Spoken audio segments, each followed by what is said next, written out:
जय हिंद दोस्तों। कुछ समय पहले हमने साइंस की एक टेस्ट सीरीज स्टार्ट की थी। समय का अभाव होने के कारण वह सीरीज हम रेगुलर नहीं कर पाए।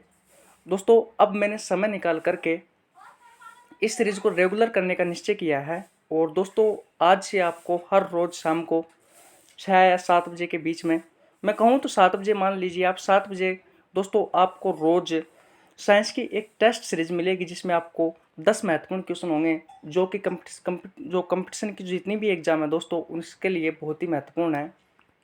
जैसे मैं बात करूँ एसएससी की कुछ एग्जामें हो गई, बैंक की हो गई, रेलवे की हो गई, पुलिस की हो गई, पटवार की हो गई, और भी अदर स्टेट की जो एग्जाम है जिसमें साइंस पूछी जाती है दोस्तों, उन सब के लिए दोस्तों ये बहुत ही महत्वपूर्ण क्लास रहेगी आपके। और आपको परखा जाएगा, आप परख सकते हो अपने आप को कि आपको साइंस कितनी आती है। दोस्तों, सुबह आपको बायोलॉजिस्ट चालू है दोस्तों, सुबह आप बायोलॉजी पढ़ सकते हो, लिंक आपको डिस्क्रिप्शन में मिल जाएगा। चैनल पर जाओ और आप देख सकते हो। और बायोलॉजी में 3-4 चैप्टर हो चुके हैं।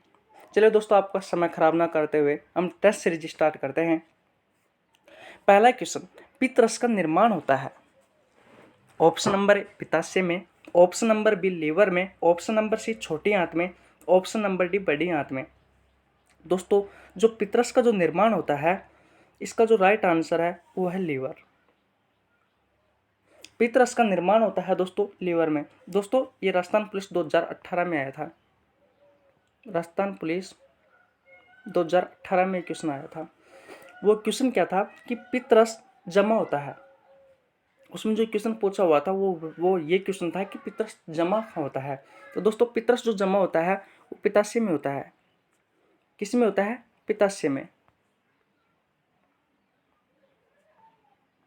पित्ताशय में पित्तरस जमा होता है। और दोस्तों, अगर निर्माण की बात की जाए तो इसका निर्माण पित्तरस का लीवर में होता है। और दोस्तों, ये कार्य जो करता है, ये कार्य जाके करता है छोटी आंत में। कार्य जो करता है दोस्तों ये पित्तरस, ये कार्य जाकर करता है छोटी आंत में। तो ध्यान रखना है, पित्तरस का जो निर्माण होता है दोस्तों लीवर में होता है, पित्तरस जो जमा होता है पित्ताशय में होता है, और पित्तरस जो कार्य करता है वो छोटी आंत में जाकर कार्य करता है। इस बात का आपको ध्यान रखना है। एक चीज और बता दूं कि पित्तरस का जो मुख्य कार्य होता है दोस्तों, पित्तरस का मुख्य कार्य, जो पित्तरस है हमारा, इसका मुख्य कार्य है दोस्तों हमारे शरीर में हार्मोन,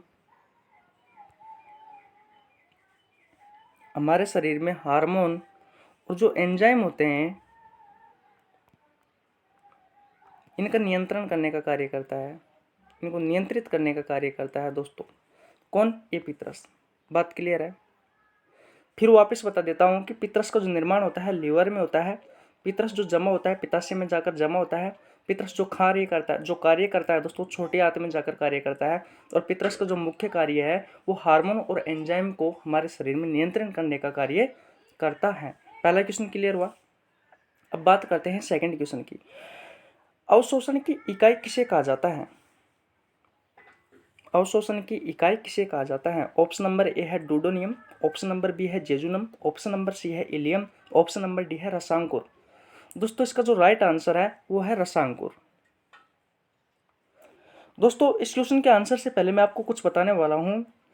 जब आप पाचन तंत्र पढ़ोगे तो पाचन तंत्र में आप जानोगे कि छोटी आंत, जो छोटी आंत है, इस छोटी आंत को प्रमुख पाचक व प्रमुख अवशोषक अंग भी कहा जाता है। प्रमुख पाचक क्यों कहा जाता है दोस्तों? प्रमुख पाचक इसलिए कहा जाता है क्योंकि सबसे ज्यादा जो भोजन का पाचन होता है वो छोटी आंत में ही होता है, और सबसे ज्यादा जो अवशोषण होता है वो भी छोटी आंत में ही होता है। अगर मैं, ये छोटी आंत के 3 पार्ट होते हैं दोस्तों। एक होता है डूडोनम, जिसे ग्रहणी भी कहा जाता है, एक होता है जेजुनम, और एक होता है इलियम। बात क्लियर है? छोटी आंत के 3 पार्ट होते हैं, एक होता है डूडोनियम, जिसे ग्रहणी भी कहा जाता है, एक होता है जेजुनम और एक होता है इलियम। डूडोनियम में ग्रहणी होता है, इसका कार्य क्या है? भोजन का सर्वाधिक पाचन करता है दोस्तों। कौन? डूडोनियम। दोस्तों, जो इलियम पार्ट होता है, जो इलियम होता है दोस्तों, ये इलियम क्या करता है? जो हम भोजन करते हैं, भोजन में से जो अच्छे पदार्थ होते हैं जो हमारे शरीर में एब्जॉर्ब कर लिया जाता है, जो एब्जॉर्ब करने का जो कार्य है, अवशोषण का जो कार्य है दोस्तों, इलियम करता है।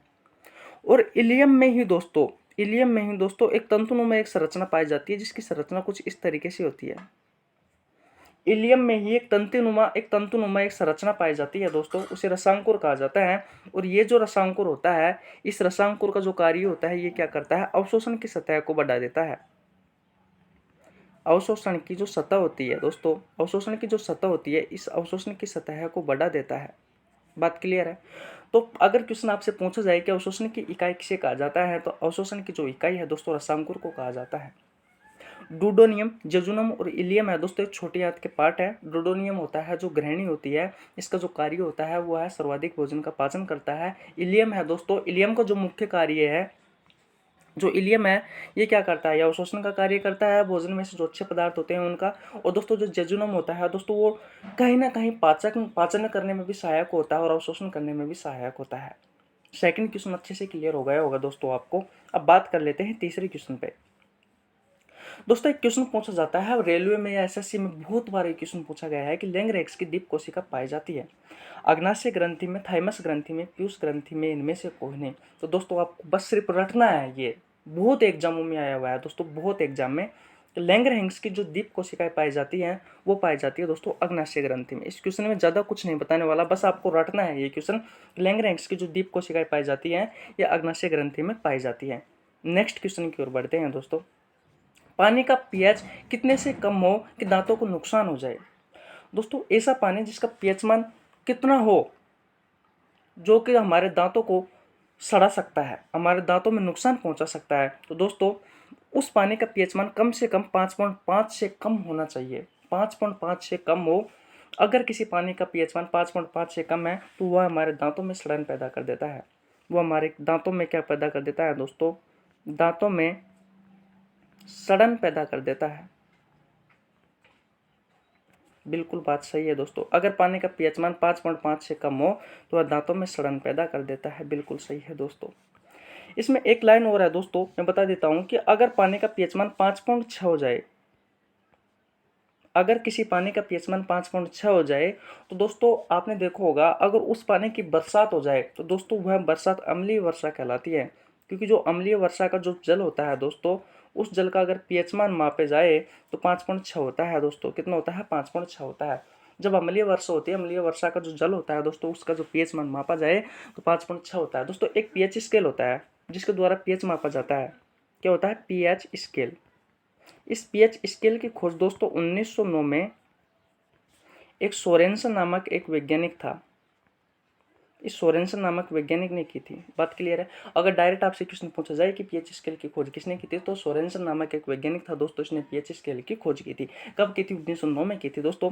और इस पीएच स्केल की सहायता से हम किसी विलियन का पीएच मान निर्धारित कर सकते हैं। एक दोस्तों इस पीएच स्केल के बारे में भी बता देता हूँ। जो पीएच स्केल होता है, इसमें क्या होता है, 1 से लेकर के 14 तक का अंक होते हैं दोस्तों, बीच में 7 होता है। 7 अगर आ जाए तो दोस्तों वह विलियन जिसका पीएच मान 7 होता है तो उसे उदासीन माना जाता है दोस्तों। उसे क्या माना जाता है, उदासीन माना जाता है। और 1 से लेकर के 7 के बीच में आ जाए दोस्तों तो वो होता है अम्लीय। और 7 से लेकर के 14 के बीच में होता है तो दोस्तों वो होता है क्षारीय।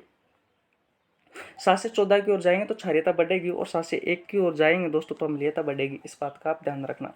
चलते हैं नेक्स्ट क्वेश्चन की ओर। शरीर में कंपन होना, शरीर में कंपन होना निम्न में से किससे संबंधित है।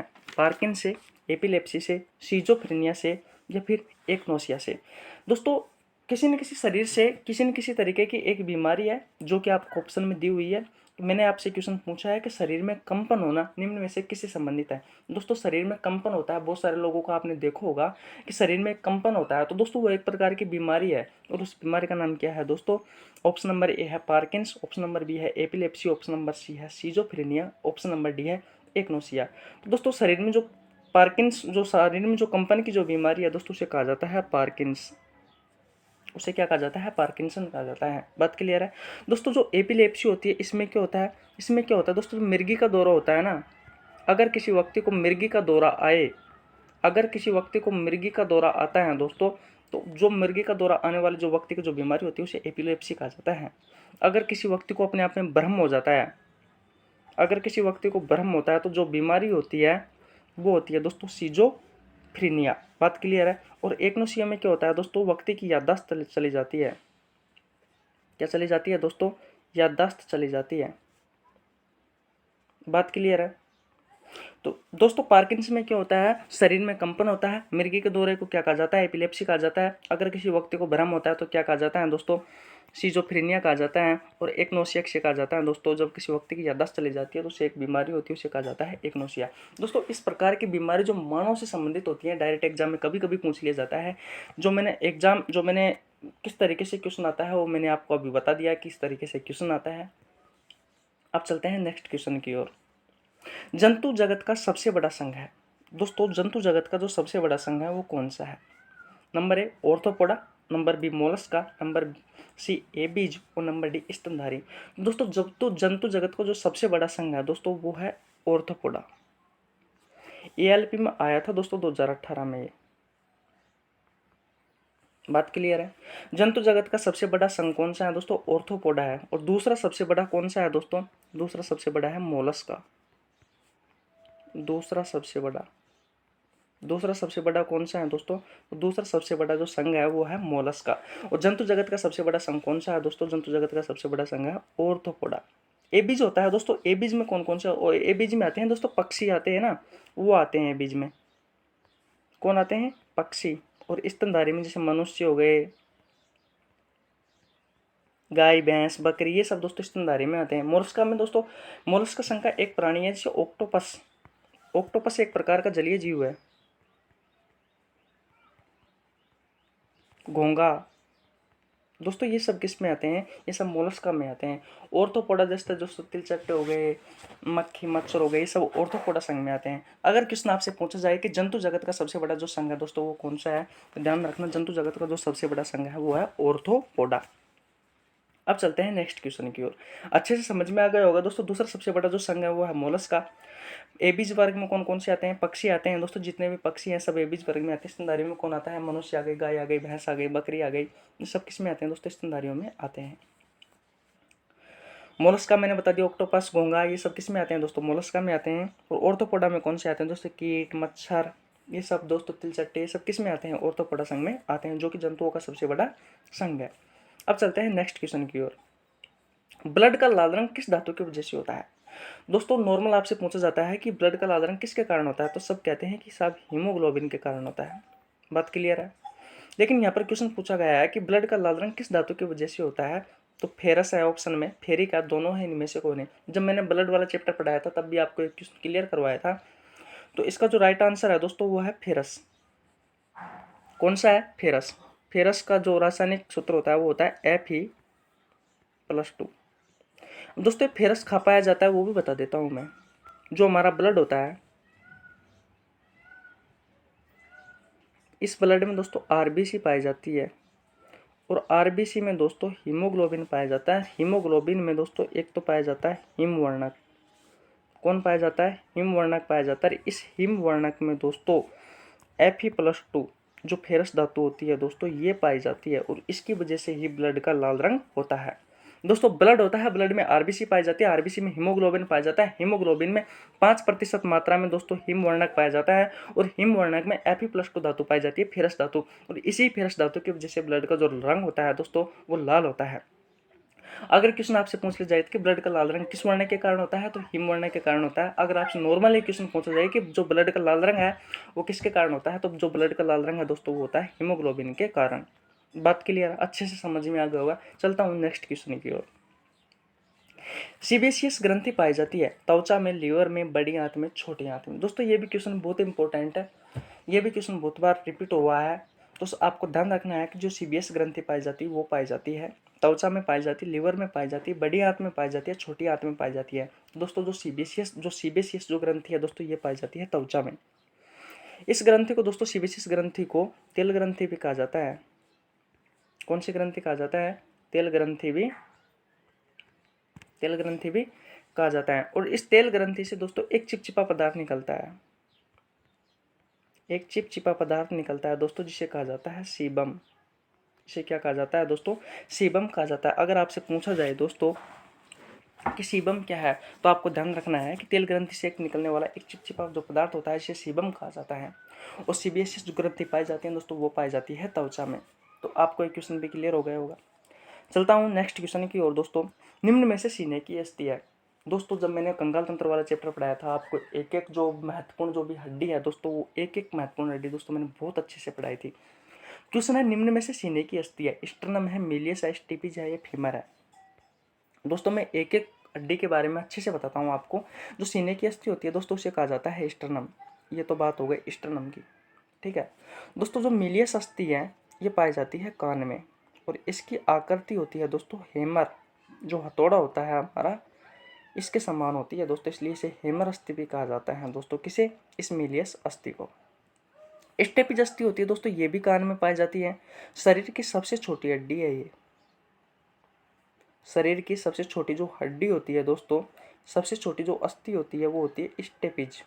और दोस्तों शरीर की जो सबसे बड़ी हड्डी होती है वो होती है फीमर। स्टेपिज तो पाई जाती है दोस्तों कान में, और जो फीमर होती है दोस्तों ये पाई जाती है पैर में। बात क्लियर है। निम्न में से सीने की अस्थि किसे कहा जाता है, तो सीने की अस्थि स्टर्नम है दोस्तों। मिलियस अस्थि है, जो मिलियस अस्थि भी कान में पाई जाती है, इसे इसकी आकृति होती है और थोड़े के समान होती है, इस कारण दोस्तों इसे हेमर अस्थि भी कहा जाता है। स्टेपिज जो अस्थि है दोस्तों, स्टेपिज कान में पाई जाती है, शरीर की सबसे छोटी अस्थि है। और शरीर की जो सबसे बड़ी अस्थि है दोस्तों वो है फीमर, जो कि पैर में पाई जाती है दोस्तों। तो आपको अच्छे से ये क्वेश्चन क्लियर हो गया होगा दोस्तों। अब चलते हैं नेक्स्ट क्वेश्चन की ओर। आरबीसी का जीवन काल होता है दोस्तों 120 दिन, 90 दिन, 80 दिन, 110 दिन। दोस्तों जो आरबीसी का जीवन काल होता है वो होता है 120 दिन का, ध्यान रखना, ठीक है। तो धन्यवाद दोस्तों यहाँ तक हमारे साथ जुड़ने के लिए। और अगर आप चैनल पर नए हैं तो चैनल को सब्सक्राइब कर लो यार, बहुत मेहनत कर रहा हूँ। रोज़ आपको शाम को टेस्ट मिलेगा, 10 क्वेश्चन होगा जो कि बहुत ही महत्वपूर्ण होंगे दोस्तों। आपके एग्जाम में 100 में से 100% फायदेमंद होंगे दोस्तों। सुबह मैं बायोलॉजी पढ़ा ही रहा हूँ। जय हिंद दोस्तों, धन्यवाद दोस्तों।